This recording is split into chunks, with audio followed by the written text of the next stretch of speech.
Greetings, and welcome to the ExtraTime MLS Cup preview show here on MLSsoccer.com. You know these guys from ExtraTime Radio, Simon Borg and Andrew Wiebe.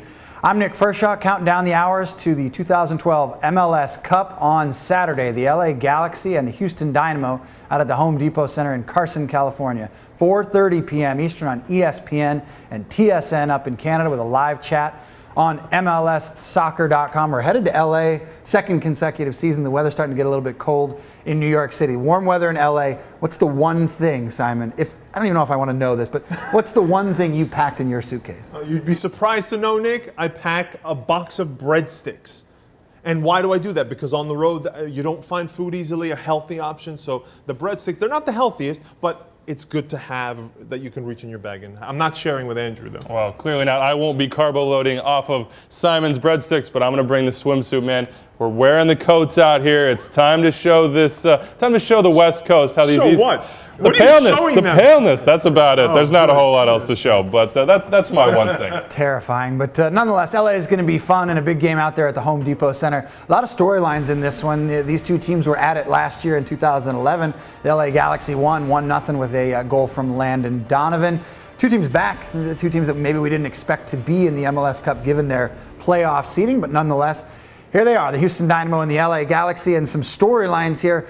Some changes for the Houston Dynamo, not as many for the LA Galaxy. So the big question here, who's improved the most? And where are those changes going to take part in this game? Let's start with Houston Dynamo. They're the ones that made some big moves. Yeah, I think probably if you look at just that overall roster, they have improved the most. You have Oscar Boniat-Garcia. He's the obvious one that you talk about here. You look at that up top as well. Brian Ching, the guy that started in the last MLS Cup. Will Bruin will certainly be that guy in this one. And then a guy who's been on the roster. Brad Davis is a stalwart in Houston, but he did not get to play in this last final. He'll be there this time around. No Jeff Cameron, but I think Houston made up for that loss. Now remember, you mentioned Jeff Cameron. Houston, they had Jeff Cameron injured after like 20 minutes in that game, so they played essentially with an injured defender, which was very dangerous for most of that game. So Houston is in much better shape now, I think, than they were last year. On the Galaxy's part, I think what they come into this game knowing is Landon Donovan with Robbie Keane up top is your best pairing. Remember, last year they came out with Adam Christman, remember him, and Robbie Keane, and that didn't work. And when they took Christman out of the game, pushed Donovan up top, no coincidence, that's when they got their goal. Yeah, it's almost like a brand new lineup when you look at the productivity that they got from Landon Donovan and Robbie Keane up top. One of the guys I want to mention here, though, for the Houston Dynamo, Boniat-Garcia is the star. He's the designated player. Ricardo Clark is back in this lineup, a guy who came back to the Dynamo. And by the way, he's never played in an MLS Cup final. He won 2 with the club back in 2006 and 2007. Didn't play in either game. He's a big part of this game. Yeah, huge, but he has been injured, so it's been a question mark. Will he play? And if he does, how healthy will he be? But he's going to have a prime role in there. You've got to keep David Beckham off the ball if he's playing in the middle of the field, and that's going to be his role. He is going to have to man-mark somebody out of this game, and if he can't, Houston may have some trouble stopping that service. That's going to be one of the most interesting things. Where does David Beckham line up in the field? You saw him last year when he operated in the middle. He helped create the game-winning goal. Or does he drift out wide? He created a few chances out wide as well. But we all know when it comes to crossing in the box against the Houston Dynamo, you probably don't want to do that because they have guys, they're big trees in the middle who can take care of that. It's like Bobby Boswell's in the middle there looking to defend against David Beckham. 2 great free kick specialists in this game, by the way. David Beckham for the LA Galaxy, and then Brad Davis for the Houston Dynamo. As for Beckham, we know this is going to be his last game with the LA Galaxy. He's already announced that he's moving on and leaving MLS after 5 seasons at the end of this game. So David Beckham's not going to be there in 2013, and we still don't know about the fate of Landon Donovan, who found out this week that he is now 6 times a best 11 selection, tying Dwayne De Rosario for the all-time record. So I take it back to you guys. Looking forward to 2013, it looks like the Galaxy could be in some very serious trouble. Who are the stars they're going to put on the field? Absolutely, I agree. So aside from Landon Donovan and David Beckham, you also have Juninho. What's going to happen with him every year because of the loan deal with Sao Paulo? We don't really know what his status is. Those are 4 key parts to this team. And then the rest of the guys are really in there in the years now, 32 and above for most of them. That's in Buttle, Robbie, Keane, Christian Williamson. So a lot of question marks. Galaxy have to get younger. Yeah, and you know, they can go out and buy the players. We've seen that. We don't know what they're going to do, but I think I'm with you. Houston Dynamo has that young core. They've got the guys built up over the last few years. Your Corey Ashes, your Jermaine Taylors, of course, Will Bruin. Yeah. We talked about Adam Moffat coming into his own, solidifying those spots. They've got the core. They've got the group that's 26 to 28, and with Will Bruin scoring goals now, if that continues, this is a team to be reckoned with in the Eastern Conference. Dom Kinnear's built himself a good group out there in Houston. As for Landon Donovan, we touched on it here a little bit. His last season potentially with the LA Galaxy, but I wonder what sort of impact this game is going to have on his decision. He hasn't gone on the record and said he's definitely gone. So I wonder, guys, if he's going to look at the result from this game and say, if it's a win, I'm going to go out on top. If it's a loss, I'm going to come back. You think his mind is already made up? I don't, but I don't think the game is going to influence him. It's nice to think that, hey, if the Galaxy lose, he might say, okay, I want to come back and I want to win it again. But he's won so much in MLS, and he's lost finals and won finals. I think this issue that he has, much more deep-rooted, and he's going to take the offseason to really feel, okay, do I want to do this anymore? And I think it's going to take some time.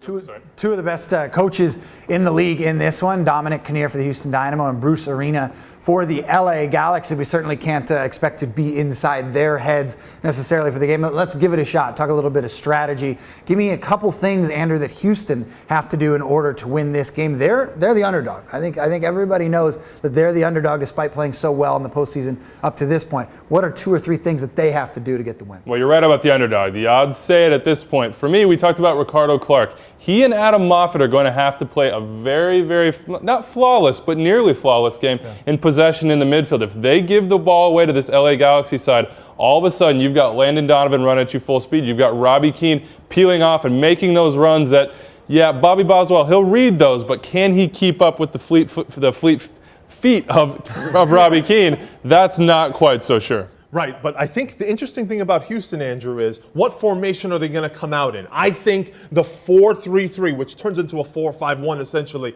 is what's most effective because I think it'll help them keep possession in midfield and handle the likes of Juninho and Beckham when they're outnumbered. So to have a guy like Kanji, Brad Davis, and then Oscar Boniek Garcia, and Moffat and Clark behind them, that's an unbelievable midfield that can keep possession. And then if you need goals, go to the 4-4-2. Bring Carr and Bruin up top, but I think 4-5-1 might be the best way to go. Well, the end of a long season draws near, and Extra Time Radio, we've leaned on our listeners all season long for their comments and questions. That's really where we get the best stuff. We're just making it up as we go, but we'll go to the emails. Phil in Kansas City says, guys, you talk a lot about Bruce Arena and Dominic Kinnear as MLS coaching royalty. Who would you rather have, though, on the sideline on Saturday? Well, you don't go wrong with either of these picks. I've spent a lot of time around Dominic Kinnear the past month or so, and I hate to say it, I'm going to go with Bruce Arena. I think he has the experience. I think he's molded this team into one that doesn't need him to make a firebranding speech. He doesn't need to go out there and rile them up. They know what that needs to get done, and that all starts at the top. But that's exactly what I love about Dom Kinnear. In the one game where everything's on the line, I think Dominic Kinnear, that fiery spirit he has, and also tactically he's underrated, I think, and he makes changes where necessary. He's not afraid to take a risk. I like Kinnear in the one game. 2 of the best coaches in the league going at it for the second consecutive season. Can't get any better than that. This one's from Rodrigo in Queens. He said, if the game comes down to PKs like it did in 2009, who's better off in a shootout?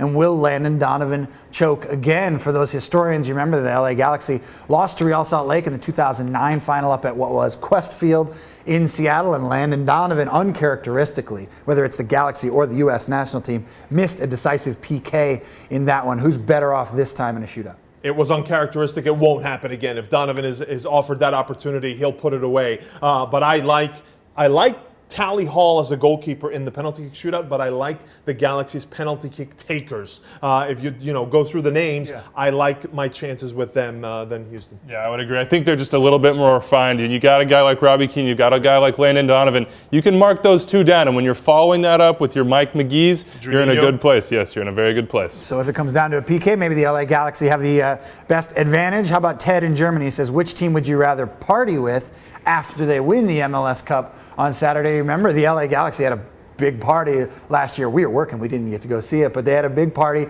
And look, AEG, they know how to throw a party out there in LA, and David Beckham's got the celebrities. Who would you rather party with? Well, I saw firsthand in DC, Houston style. They've got it going. They know how to get it started, but I think you mentioned it.